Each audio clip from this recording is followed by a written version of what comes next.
Good afternoon, everybody. So I am Simon. I am from Booking.com. If you have your bingo cards in front of you for this COVID special of Virtual UKNOF, you can put them away because there is not going to be any IPv4, V6, graphs, DNS, or anything else. So this is going to be completely left field for you.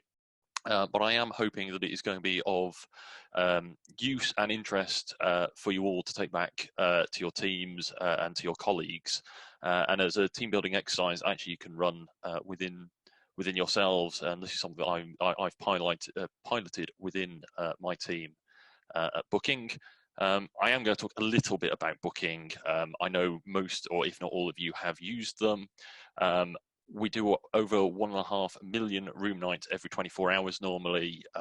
We're available in 43 different languages, have a staggering 17,500 employees around the world in 198 offices, of which the majority of which we have got working from home, which has been quite an achievement. I come from the car hire side of the business where we're available in 160 different countries with pre-booked taxis available at over 750 airport locations across the globe. And we were founded back in 1996, so we have been around the block for a fair old while. So yes, the world will be available to us again soon. But in the meantime, I will cast very quickly back to UKNOF 37 in Manchester, which I have made an appearance at previously. If you're all wondering, why do I recognise the name? Well, this is why. So I am Simon. I'm the lead technical engineer for business operations within the transport business unit of Booking.com. I'm part of a team of 6, and we are responsible for monitoring the website 24/7 and keeping it available and alive, which is not a mean feat in itself. So, if anyone has played Just Keep Talking or Keep Talking and Nobody Explodes, you'll know that it's a relatively simple game. And you would be correct, it is a game. But there is so much more to it than just that. Communication is the key, and it's something that we all do. My team does a lot of it. We spend a lot of time on Slack and normally in person talking. And especially as an ops team, it is important to talk. But communication is more than just talking. The goal of communication is getting a message across, and sometimes it works and sometimes it doesn't. Whereas, the communication takes that one step further, and it is the successful transmission of the intended message. And in a two-dimensional communications like Slack, sometimes the message is understood, and I'm sure we've all made mistakes now to apologise because somebody's misinterpreted our message. So again, for those of you who've played this, you'll have seen this screen before. You're not allowed to look at the bomb manual. Screen is for your eyes only. And this is what you get. This was our first bomb. Looks fairly simple. We've got a timer, 3 wires, a set of buttons, and another button that says press. Looks fairly simple. Looks like we can nail this. Now, if you're on the side of the diffusers, which was the rest of my team, this is the opening part of the bomb diffusal manual for you. And I was entrusting my life to my team. And yeah, they were on the other end of a Blue Jeans call.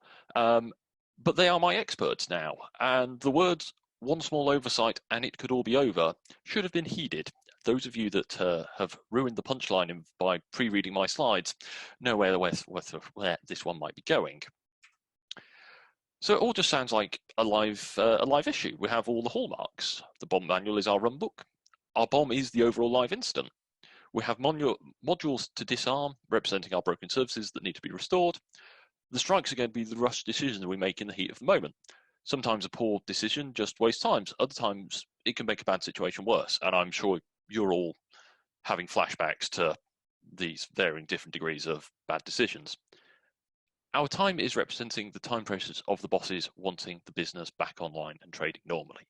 Again, who's had the phone call from a senior manager going, how long is it going to take to fix? And you know that you don't have the answer to that one. So was we successful in our diffusion? Well, no, we weren't. It was not good. Um, we could have stopped our newfound career in bomb defusal there, but we decided we'd take a look and understand what went wrong. So I started with describing the bomb. The team needed to know exactly what they'd got in front of them. So I took 45 seconds or so, what modules they are, the serial number, the port, stickers, lights, anything that could be useful to them in understanding what we've got and what decisions they need to take. With 4 mins left on the clock, we started with the simple wires, describing what I had and answer the questions. And it is surprising just how many questions you can get with 3 wires to describe. So never underestimate what people remember. My team manager Lee took charge and gained the consensus from the rest of the team of what he had deduced to be the right answer. And it was correct. The Greek symbols came next, 3 minutes 15 seconds, and I've put these on the slide so that you can see this. Now I have no idea what Greek symbols are, right? But even if I did, was the team going to know what I was talking about? So instead, needed to think on my feet, come up with the creative descriptions. So we had the odd shape number 6, hashtag with a line missing, the N with a mini U on top, and a combined lowercase a and E. And this worked. The team knew what I was talking about. They just now needed to work out what the order was to press them in. The clock was ticking. The team couldn't hear this, but in my headphones, this was a very loud beep every second as the clock counted down, and we still hadn't finished this module. Everyone knew what the answer was, but everyone is trying to tell me this at once. I'm partially dyslexic, so trying to remember more than 2 or 3 things at once fails. Yeah, never trust me to get around in at the bar, by the way. You'll end up with either too many drinks or not enough drinks. It's just not worth it. I'll just send somebody with my card. So I was overwhelmed and had no idea what was said. So I just calmly asked for each button in turn so I could press it. Problem solved. Module disarmed. We've got a minute left and module to go. Victory should be in our sights. This is doable. It's a button that says push. After describing, Lee took charge once again and was working through the statements in the manual.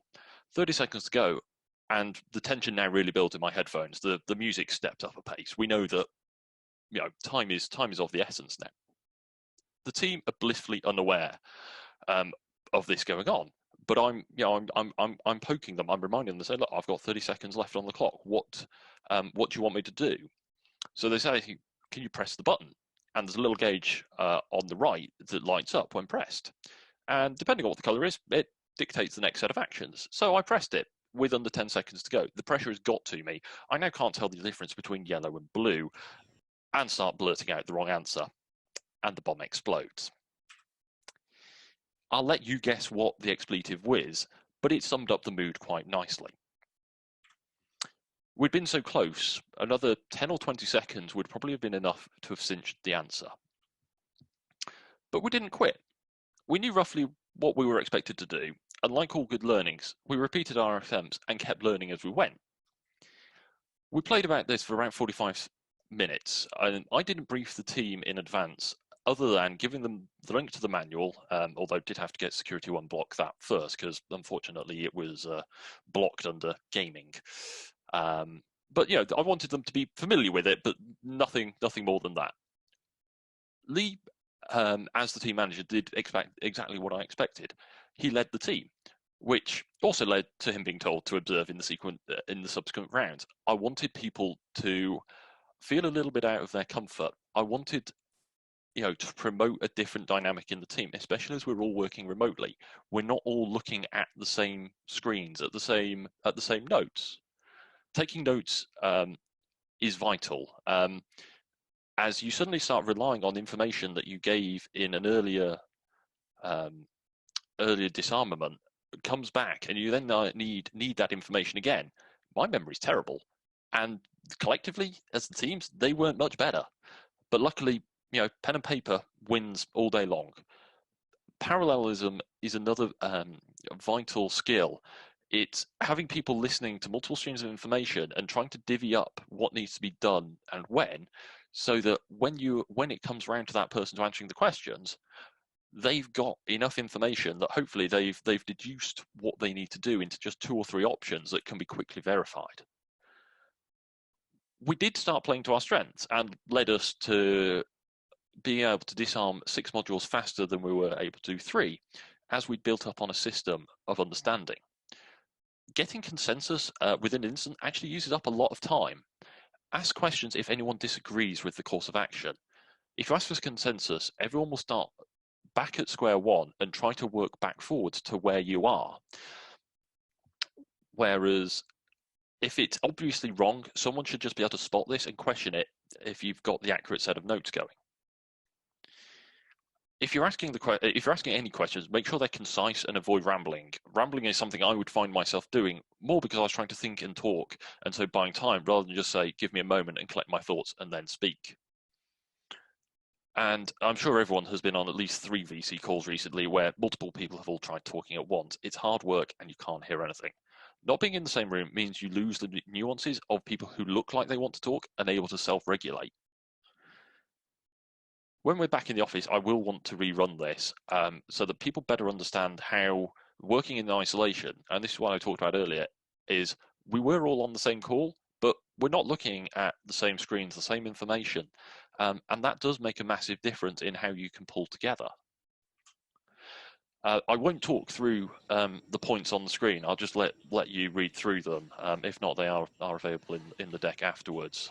But we are just coming up on questions. And Keith hasn't warned me that I'm running out of time. So hopefully... No, I was going to make an exploding noise at 10 minutes, but no, you've just used up your slots. So yeah, we're good for questions. Thanks, Simon. Do we have questions for Simon? Currently, none have been posted. Oh, good. So at least it's not a can Simon get off screen. So that's a good start to this afternoon.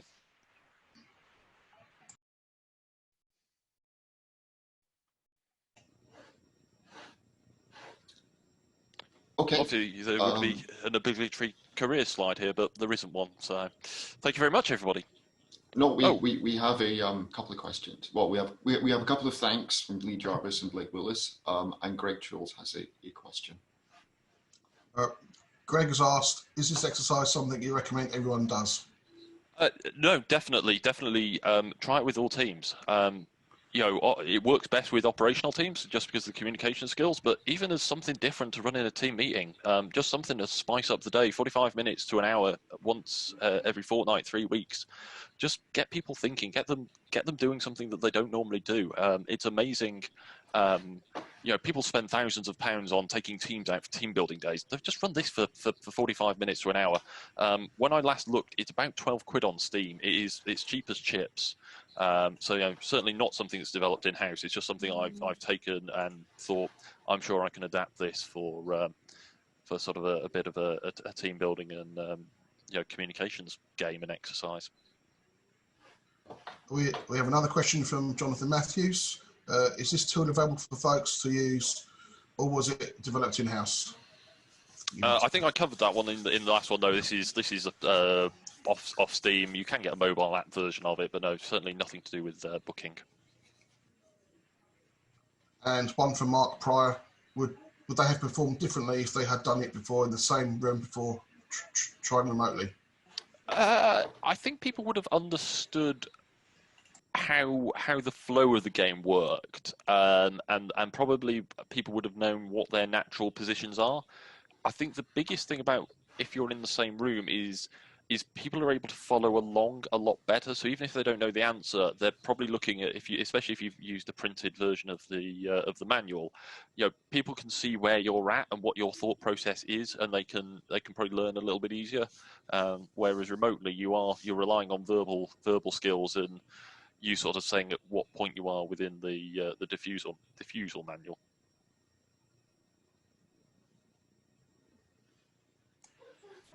No other questions. Okay, thank you, Simon.